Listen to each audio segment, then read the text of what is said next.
Hello and welcome back to the deep dive. Today we are doing something a little bit different. We are tackling a subject that I think, well, it haunts the dreams of just about everyone, regardless of where they are in their career. Oh, for sure. But it's especially terrifying if you are just starting out.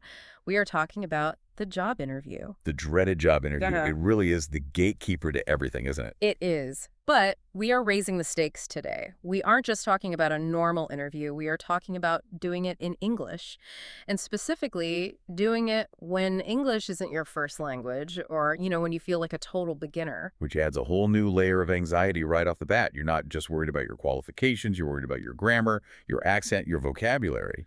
It's like trying to juggle while riding a unicycle. Exactly. But here is the mission for today's deep dive. We have a really fascinating set of source materials to look at. We've got a scripted role-play scenario and a teaching guide, and these are specifically designed for what they call primary English learners. All right, beginners. Yeah.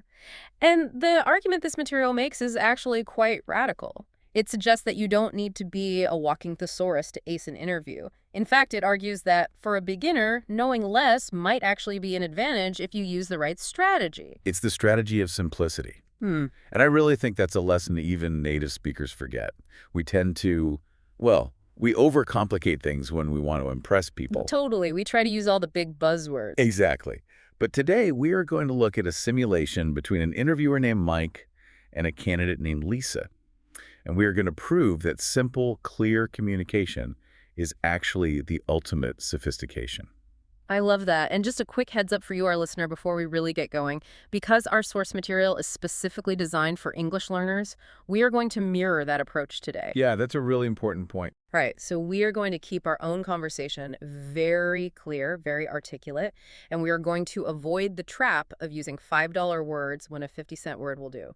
We want this deep dive to be as accessible as the strategy we are analyzing. Absolutely. We are practicing what we preach today. Clear input, clear output. So let's set the scene. We aren't just reading a list of questions and answers here. The source material puts us in a very specific environment. It describes an office. And it is not a silent vacuum. No, not at all. The script explicitly lists background noises. You hear keyboards clacking gently, faint conversations happening in the distance, the sound of a door closing. I want to pause on that for a second. Yeah. Because usually when people study for an interview, they do it in their bedroom in total silence. Right. It's a completely controlled environment. Exactly. But the source material includes these noises for a very specific reason. It's what we call desensitization training. Desensitization training. Okay, break that down for us. Well, imagine this. You walk into a real office, you hear a phone ring, you hear a printer whirring. Biologically, your brain reacts to those sounds. It spikes your cortisol levels. It says, alert, new environment, danger. And if you are trying to process a second language at the exact same time? Your brain just gets overwhelmed. It's called cognitive load. If your brain is busy processing the sound of the door closing and the hum of the air conditioner, it literally has less RAM available to conjugate verbs or remember the answer you practiced. Wow, that makes a lot of sense. So the noise is actually a distraction trap. Yeah. By including these sounds in the training material, the source is trying to inoculate the learner. It's saying, expect noise. Don't let the noise steal your focus. That is really fascinating. It's like flight simulator training for a junior accountant. You have to learn to fly the plane even when the warning lights are blinking. Precisely.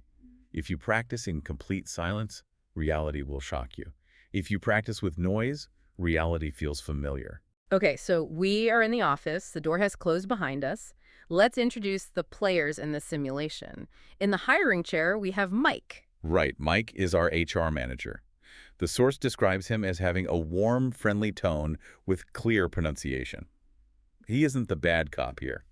He's not trying to trick anyone. Exactly. Yeah. He represents the professional facilitator. He actually wants you to succeed. And in the candidate chair, the hot seat, we have Lisa. Lisa is our avatar for today. She is a new graduate.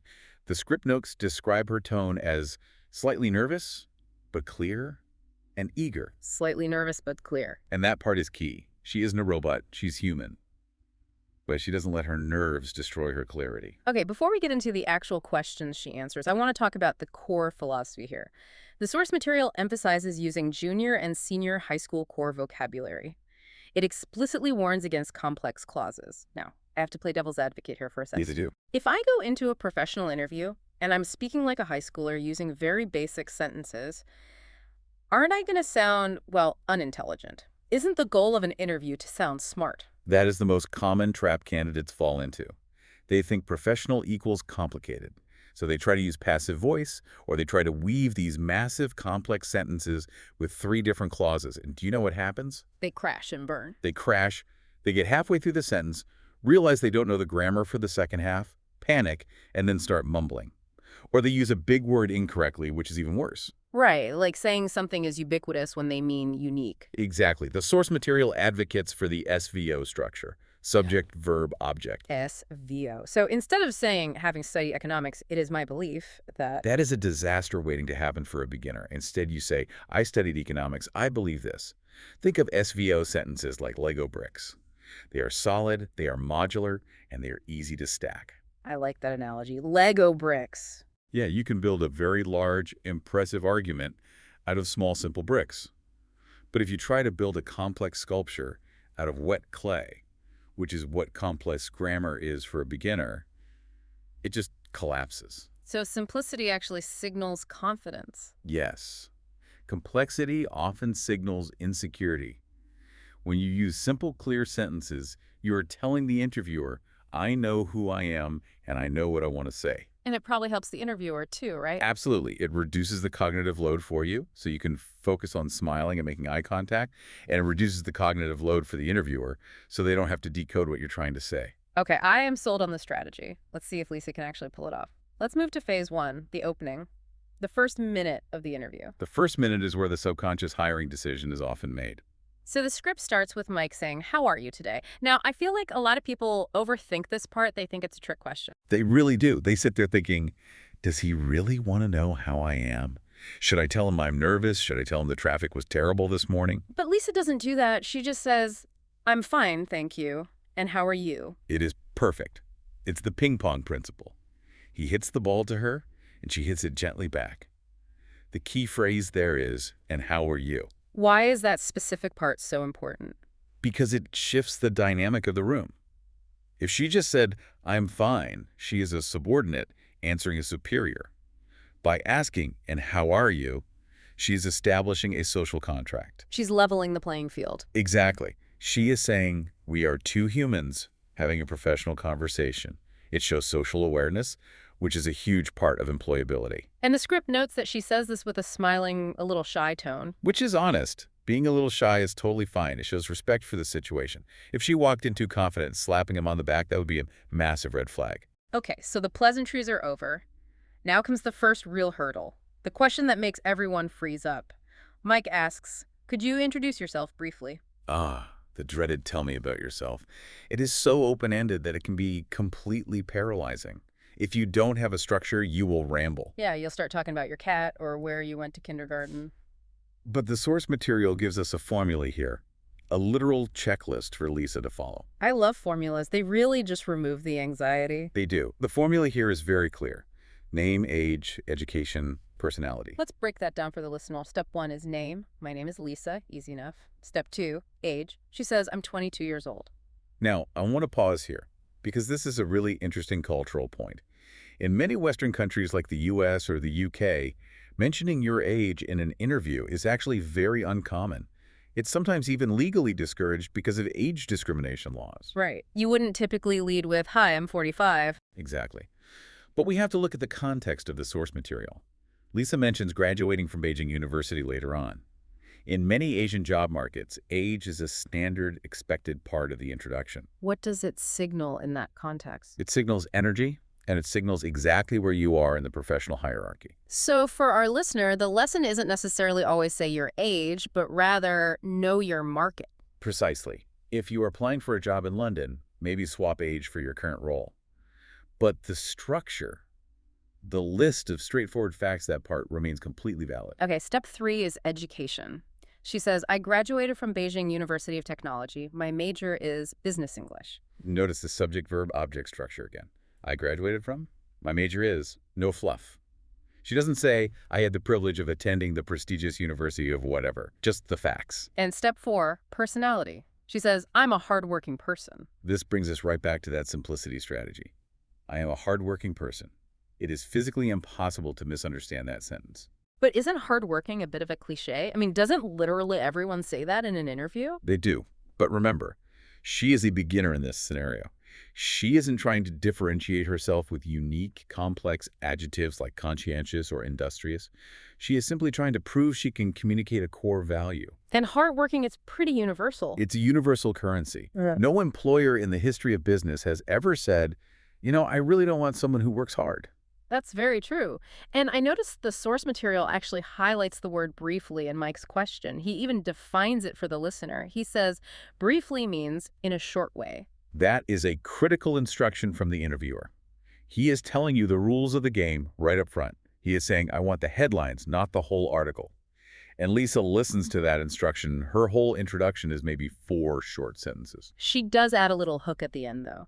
She says, I like to learn new things. That is the growth mindset signal. It's a very simple sentence. I like to learn new things. But it tells the interviewer, I am teachable. And for a new graduate, being teachable is honestly more important than being an expert. So she has survived the opening. She followed the formula, name, age, education, personality. She kept it brief. Now we move into phase 2, the critical questions. This is where the interview actually happens. Yeah, the gloves come off here. Question number 1 in this section. Mike asks, why do you want to work in our company? This is the classic motivation question. And this is where candidates so often trip up because they try to lie, they try to sound overly profound. Right. They try to say, I have always deeply admired your corporate mission statement regarding global synergy, and it just sounds completely fake. Lisa's answer is almost shockingly simple compared to that. She says, because I think your company is very good. I love that. Your company is very good. It's so direct. It's almost childlike in its honesty, but in a second language, that reads as pure sincerity. It really does. But she doesn't stop there. She backs it up with specifics. She says, I like the working environment and I can learn a lot. And then she drops the power phrase, the one the teaching guide specifically highlights for the listener. Oh, yes. I hope to grow with the company. Grow with the company. That really is a semantic goldmine. It is. Why is that phrase so incredibly powerful? Because it bridges the gap between her needs and the company's needs. Saying I can learn a lot is about her taking something from the company. But saying grow with the company implies that as she gets better and faster, the company gets bigger and stronger. It's a mutual benefit. Exactly. It signals loyalty. It signals retention to the HR manager. It tells Mike, I am not going to quit in 6 months after you spend all this time training me. And she does all that heavy lifting with just 4 words. Grow with the company. That is the sheer efficiency of the SVO strategy. You don't need a rambling paragraph to explain your loyalty. You just need the right verb. Okay, next question. Mike asks, what are your strengths? And the teaching guide source material defines strengths very simply as good points. Lisa chooses 4 attributes here. Let's look at them. Hardworking, patient, finish work carefully, and work well with others. I want to drill down on patient and careful. Those seem like really interesting choices for a 22-year-old. Usually young people want to pitch themselves as fast and dynamic and disruptive. You are spotting the strategy beneath the surface there. Think about it. What is the biggest fear a manager has about hiring a brand new, fresh graduate? That they'll mess something up, that they'll break a system. Exactly. That they will be reckless, that they will rush through a task, make silly mistakes, and ultimately cost the company time or money.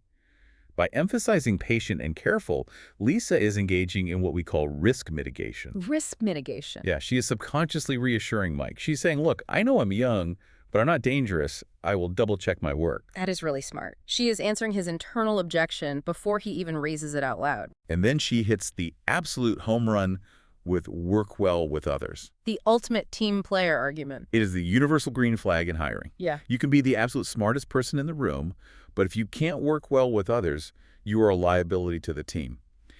Lisa creates a very specific profile of herself here. I work hard, I don't make careless mistakes, and I get along with my coworkers.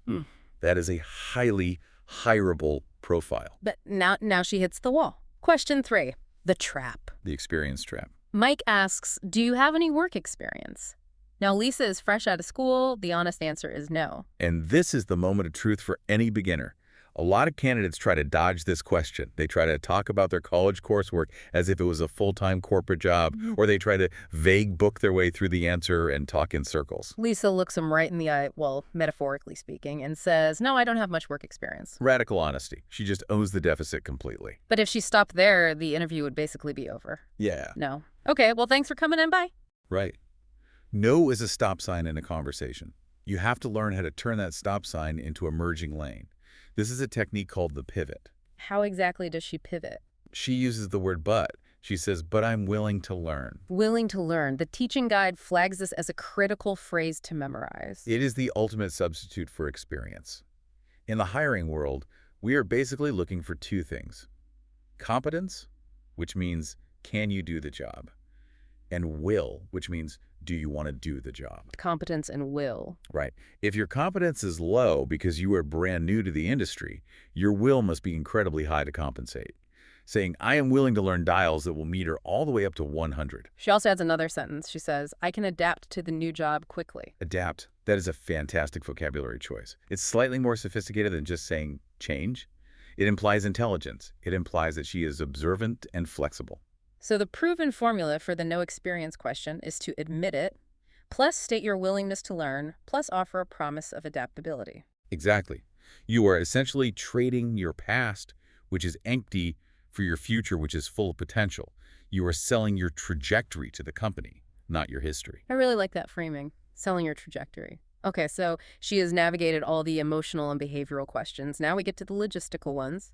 Phase 3, the money talk. Always the most awkward part of any interview. Mike asks, what's your expected salary? Now, be totally honest with me. If I am a beginner, do I have any real leverage here? Very, very little. And that is exactly why this question is so dangerous. If you ask for too much money, you look completely delusional. If you ask for too little, you look desperate or like you have low value. Lisa answers 5,000 yuan per month. Now, for the listener, we don't need to get bogged down in the currency conversion here. It's about the principle of the number she gives. It's a standard entry-level figure for her specific market context. But look at how she justifies that number. She says, I know it's a starting salary. That's a really interesting phrase, starting salary. It accomplishes two things at once. One, it shows she understands the market realities. She knows she is at the bottom of the ladder right now. But two, it implies that this number is just the start. It frames the salary as a temporary state. And she explicitly says that in her next breath. She says, I hope it can increase after I learn more skills. This is what we call contingent value. She isn't asking for a guaranteed raise based on time, like saying, in 6 months I want a bump in pay. She is asking for a raise based strictly on value, after I learn skills. She is tying her financial reward directly to the company's benefit. It's a very mature, business-minded way to negotiate when you have zero actual leverage. It's like she's telling Mike, I'm an investment, buy low right now, and I'll be worth a lot more to you later. Exactly. She is positioning herself as a value stock. Okay, so the hard questions are finally done. Now the tables turn. Mike asks, do you have any questions for me? We really have to talk about this part. Mm-hmm. Because the worst possible answer here is no. Why is that? Why can't I just say, no, you explained everything perfectly, Mike? Because it makes you look entirely passive. It looks like you don't care about the details of your own daily life. It looks like you were just waiting around to be told what to do. A candidate with no questions is a candidate with no curiosity. So what does Lisa ask? She asks about the probation period. This is a specific technical term that the source introduces for the learner. Probation period. Is that a safe question, though? Doesn't it make her look like she's already afraid of being fired? I can definitely see why you would think that, but actually it signals the exact opposite to an HR manager. It signals that she is seriously thinking about the timeline of her employment. She wants to know the formal rules of engagement. Mike answers 3 months. And then he explains that after those 3 months, she becomes a regular employee. These are two major vocabulary terms that every listener needs to lock in. Probation period and regular employee. These are the structural terms of your contract. By asking about this, Lisa is actively visualizing herself as a regular employee. She is already mentally stepping into the role. It's almost a subtle psychological trick. By discussing the regular employee status out loud, she forces Mike to visualize her as a permanent part of the team, too. Exactly. It moves the entire conversation from if we hire you to when you become regular. And then we get the wrap-up, the follow-up protocol. Mike says, we will contact you in 3 days. Lisa says, looking forward to your call. Looking forward to. That is the standard, polite, professional way to close an interaction. It's optimistic, but it's not pushy. And notice the tone check in the script here. The interview isn't magically over just because the question stopped. Lisa maintains her politeness right to the very end. Thank you. Have a nice day. The interview isn't over until you're literally out of the building. Or in this audio case, until the sound of the door closing happens again. Which perfectly brings us to the meta layer of this episode. We have spent all this time analyzing what Lisa said, but I want to shift gears and talk about how the source material actually teaches this, because there is some really clever cognitive science happening in the structure of this audio role play. There really is. It's not just a flat script to read. It's a designed learning engine. Let's look at the very end of the source audio. The drama part of the interview ends. Mike stops playing the character of the HR manager. He breaks the fourth wall. He steps out of character and becomes the teacher. He says, let's review the key sentences. And then, and this is a crucial pedagogical part, he repeats the four main questions. Could you introduce yourself briefly? Why do you want to work here? And Lisa repeats her core answers. This is a technique called spaced repetition. The listener heard these sentences first in the high-stress context of the story. They were trying to follow the plot, listen to the background noise, process the new words. Now, a few minutes later, they hear those exact same sentences again, but in a low-stress summary context. It's like the cool-down lap after a really hard run. It's actually actively combating the forgetting curve. There's this famous concept by Ebbinghaus that says we forget about 50% of new information within just 1 hour of learning it. By forcing the retrieval of that information at the very end of the lesson, the script arrests that memory decay. It forces your brain to say, oh, wait, I need to keep that file open. So it's literally hacking the listener's memory process. It is. It's cementing those new neural pathways. We also briefly touched on the sound design earlier, the door closing, the typing, but I want to go deeper on that because the script explicitly mentions Lisa's breathing and finger tapping. The finger tapping is my absolute favorite detail in the whole program. Why? It seems like a terrible habit to showcase. It is a bad habit. Yeah. But by intentionally including it in the audio, the source material is normalizing the physical symptoms of stress. It is telling the learner, hey, Lisa's the hero of this story, she's doing a great job, and even she is fidgeting. So if I'm in an actual interview and my hands are shaking a little bit, I'm not failing, I'm just being Lisa. Exactly. It validates the natural biological response. You can be nervous and still be competent. And the other sounds like the pen writing on paper that is an audio cue. When you hear the pen writing, what does it mean to you? It means Mike is taking notes. It means I just said something important enough for him to write down. Right. It teaches the learner to listen for nonverbal feedback. If the interviewer stops writing and just stares at you, maybe you're rambling too much. If they start writing furiously after you mention your willingness to learn, you hit a key point. The sound design trains you to read the room using your ears. That is profound. It's not just teaching English vocabulary, it's teaching professional situational awareness. It is a full psychological simulation. So we have taken apart the script, we've looked at the psychology and the pedagogy. Now I want to synthesize all of this for you, the listener. Whether you are a fresh graduate in Beijing, maybe a career switcher in Berlin, or honestly, just someone who gets sweaty palms in interviews. What are the big takeaways from Mike and Lisa? I think there are three main pillars here. Let's hear them. Pillar number 1. Cognitive economy. That's the academic term for keep it simple. Use subject, verb, object sentences. Do not try to impress the room with grammatical complexity. Impress them with undeniable clarity. Your brain has a limited battery during an interview. Don't waste it on grammar acrobatics. Be like Lisa. I am hardworking. I like this company. Clarity is king. I love that. Pillar number 2. Turn the void into a vessel. Wow, turn the void into a vessel. Explain that. If you lack experience, don't try to hide it. Admit the void, and then immediately fill that void with willingness. I don't have experience, but I can learn. You have to pivot the conversation away from your empty past and toward your potential future. And pillar number 3. Listen for the anchors. You probably won't understand every single word the interviewer says. They might speak too fast or have an accent you aren't used to. But listen for the keywords, briefly.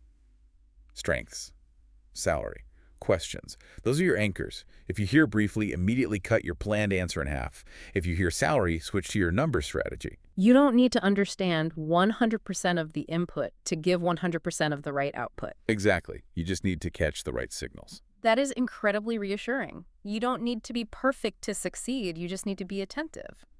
Spot on. I have a final thought to wrap this whole deep dive up.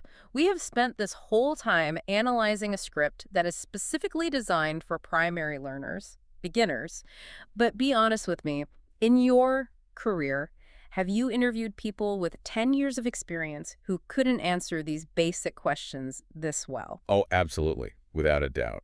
I've interviewed senior managers who rambled for 20 straight minutes about their grand vision and never actually told me what they did on a daily basis. I have interviewed high-level executives who couldn't explain their basic motivation without using 20 meaningless corporate buzzwords. So in a funny way, Lisa the beginner is actually better at this than the experts. She really is, Uh, because she doesn't hide behind jargon. And I think that raises a challenge for everyone listening to this right now, regardless of your English level or your career level. What's the challenge? I call it the Lisa test.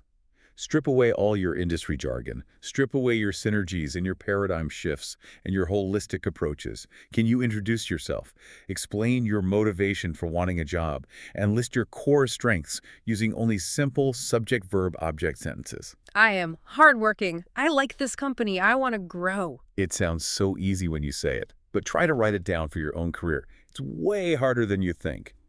But if you can do it, if you can pass the Lisa test, you will find that your complex, advanced answers actually get much better too, because you will finally understand the absolute core of what you were trying to say. Simplicity isn't just a crutch for beginners. It's the actual foundation of mastery. Exactly. Simplicity is the ultimate sophistication. I think that is the perfect place to leave it for today. Thank you for diving deep with us. To you listening, go practice your SVO sentences. Don't be afraid of the silence or the background noise. And remember, even if your palms are sweating and you are tapping your fingers, you can still absolutely ace the interview. Good luck out there, everyone. You've got this. See you next time.